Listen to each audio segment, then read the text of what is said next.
Anggota Komite Eksekutif PSSI, Arya Sinulinga, optimistis timnas Indonesia masih mampu menembus 4 besar ronde ketiga kualifikasi Piala Dunia 2026 zona Asia.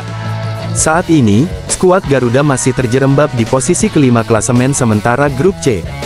Tim asuhan Shin Tae-yong masih mengoleksi 3 poin dari 4 laga.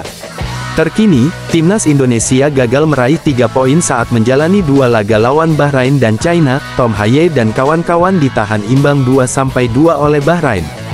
Pada laga berikutnya, timnas Indonesia menelan kekalahan perdana di markas China dengan skor 1-2. Kini, timnas Indonesia masih menyisakan 6 laga. Arya Sinulinga yakin bahwa timnas Indonesia bisa memenuhi target lolos ke ronde keempat kualifikasi Piala Dunia 2026. Arya mengaku bahwa timnas Indonesia harus maksimal dalam 6 laga, apalagi skuad Garuda masih memiliki jatah 4 kali main di kandang sendiri. Pihaknya meminta timnas Indonesia bisa meraih poin maksimal saat main di kandang sendiri. "Hitungan kita kan begini ya, kita tinggal 6 kali main," ujar Arya Sinulinga dilansir bolasport.com dari Antara News. 4 kali tuan rumah, 2 kali kita away. Dan awaynya itu di Jepang sama Australia. Jadi 4 pertandingan ini harus dapat poin kan. Lawan Bahrain, lawan China kita berharap poinnya full. Dan kemudian kita harus full juga karena kita kalah lawan China. Kan kita kalah lawan China ini. Kalau tidak mau, kita Arab Saudi juga harus mau gak mau kan harus full juga. Jepang ya kita harus dapat ya, mudah-mudahan dapat poin. Sehingga kita bisa masuk di 4 besar. Maka kita harus maksimalkan di ketika kita tuan rumah, ujarnya. Terkini, timnas Indonesia bakal menjalani 2 laga kandang pada November tahun 2024. Timnas Indonesia bakal menghadapi Jepang dan Arab Saudi pada 15 dan tanggal 19 November tahun 2024 di Stadion Utama Gelora Bung Karno. Anggota Komite Eksekutif PSSI, Arya Sinulinga, mengungkapkan Kevin Dix berpotensi membela timnas Indonesia pada Maret tahun 2025. Dix saat ini tengah menjalani proses naturalisasi untuk dapat menjadi warga negara Indonesia. Meski begitu, prosesnya masih belum lancar.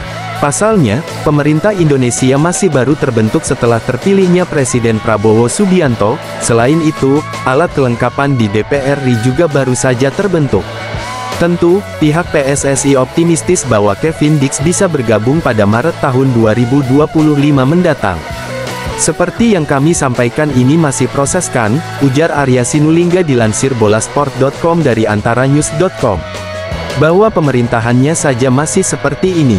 PSSI masih optimistis bahwa timnas Indonesia bisa mencapai target 4 besar.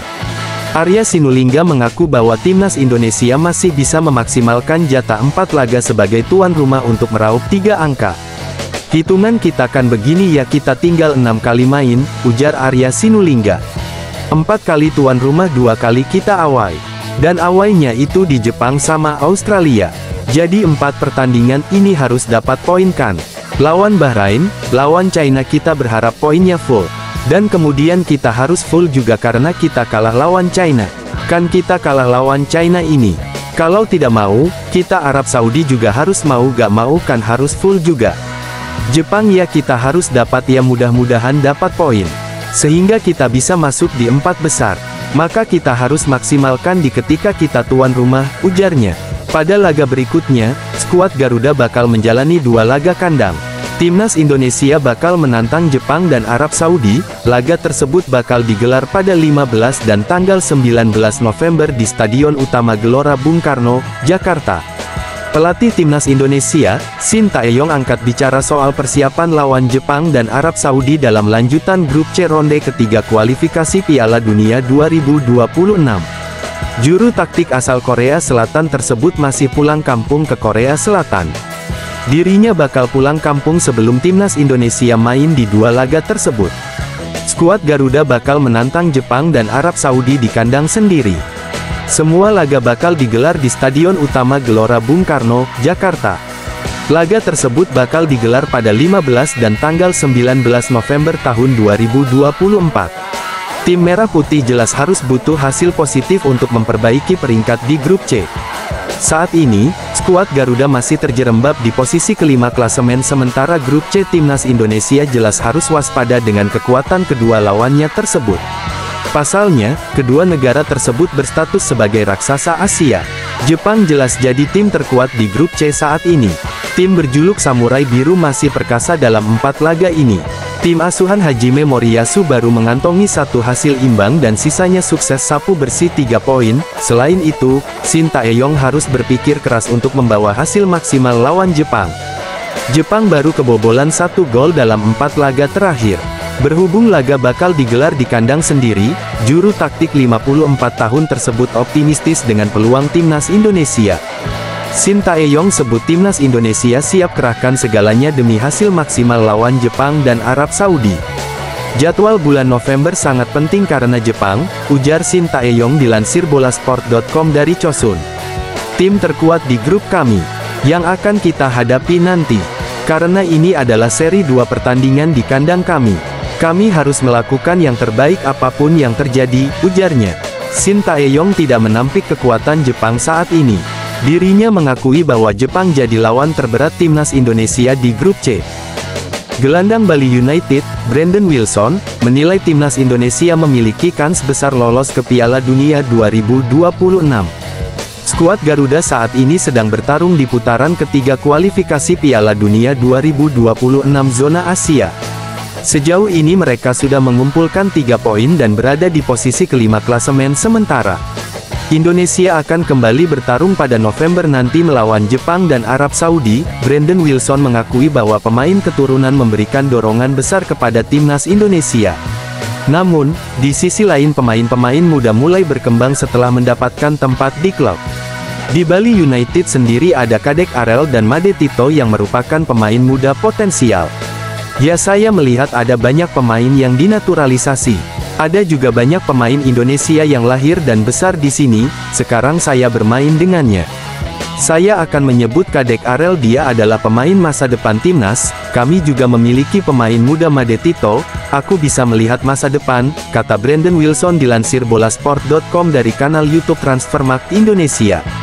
Pemain berdarah Botswana, Australia ini melanjutkan, membawa pemain keturunan hal yang wajar di timnas negara lain. Menurutnya, hal tersebut bisa jadi motivasi agar liga dan timnas semakin membaik. Tentunya, mereka juga harus memberikan tempat kepada pemain muda. Jadi seperti banyak negara, mereka melakukan naturalisasi dan itu membantu perkembangan liga dan perkembangan timnas. Kemudian kamu akan mulai melihat anak-anak muda ini datang, semoga mereka bisa berintegrasi ke dalam timnas yang kuat. Lanjutan termasuk akan membuat kaos khusus dengan corak kolaborasi antara Indonesia dan Australia. Menurutnya, hal tersebut bukan hanya mimpi karena skuad Garuda sejauh ini sudah berkembang baik. Mimpi saya adalah Australia dan Indonesia lolos ke Piala Dunia, ini adalah mimpiku, dan kemudian saya akan membuat baju setengah Australia setengah Indonesia. Saya pikir itu mungkin saja terjadi, mungkin kamu harus percaya setiap pertandingan itu mungkin. Mereka memiliki tim yang bagus, mereka memiliki bakat, mereka memiliki kedalaman skuad, ujarnya. Brandon berharap timnas Indonesia dan Australia bisa sama-sama lolos ke Piala Dunia 2026. Bahkan, dia akan memberikan dukungan penuh saat dua tim tersebut bertarung di turnamen tertinggi antar negara tersebut. Jepang dapat kabar buruk sebelum bertandang ke markas timnas Indonesia. Tim Samurai Biru bakal bertandang ke markas timnas Indonesia dalam lanjutan kualifikasi Piala Dunia 2026. Laga tersebut bakal digelar pada tanggal 15 November tahun 2024 di Stadion Utama Gelora Bung Karno, Jakarta. Tim Samurai Biru punya kabar buruk sebelum kualifikasi Piala Dunia 2026. Jepang terancam kehilangan ujung tombak andalannya, yaitu Ayase Ueda. Ayase Ueda dikabarkan telah mengalami cedera. Penyerang 26 tahun tersebut mengalami cedera usai timnya kalah 0-2 dari Ajax Amsterdam di Eredivisie, Kamis tanggal 31 Oktober tahun 2024 dini hari WIB. Kabar tersebut dikonfirmasi oleh juru taktik Feyenoord, Brian Priske. Striker asal Jepang itu mengalami cedera sebelum babak pertama saat berakhir. Kelihatannya tidak bagus, kata Priske saat konferensi pers usai laga lawan Ajax Amsterdam dilansir bolasport.com dari The Telegraph. Ueda mengalami cedera hamstring. Priske mengungkapkan bahwa striker 26 tahun tersebut harus menepi selama beberapa pekan. Dia mengalami cedera hamstring, ujar Brian Priske. Kami mungkin harus merindukannya selama beberapa minggu, ujarnya. Kondisi tersebut tentu jadi kabar kurang menyenangkan bagi Jepang. Pasalnya, jarak dengan laga timnas Indonesia vs Jepang tinggal 16 hari lagi. Jika absen lebih dari 2 pekan, maka Ayase Ueda dipastikan absen. Tentu, absennya Ueda jelas kurang menguntungkan sesaat sebelum jumpa timnas Indonesia.